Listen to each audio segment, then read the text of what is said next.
Hello বন্ধুরা, সকালবেলায় আরজি করের কথা বলেছিলাম অভয়ের ব্যাপার নিয়ে। তো অভয়ের বিষয় নিয়ে আজকে বিকালে আমাদের বেতায়ে যেসব ছাত্রছাত্রীরা টিউশনি পড়ে তো তাদের একটা বিরাট মিছিল হয়েছে। তো আমি দেখাচ্ছি, দেখো তারা মিছিলটা করছে, ঠিক আছে, এবং প্রতিবাদ করছে এবং অরিজিনাল বিচার চাইছে, ঠিক আছে, যে আমরা অরিজিনাল বিচার চাই।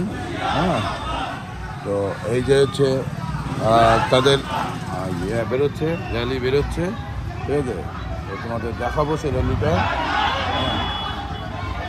তো তাহলে দেখতে পারলে যে ছাত্রদের সঙ্গে পুরো বেতায়ের টোটাল গ্রামবাসীও বেরিয়ে পড়েছে, ঠিক আছে। সেই ভিডিওটা তোমাদের আমি দেখাচ্ছি।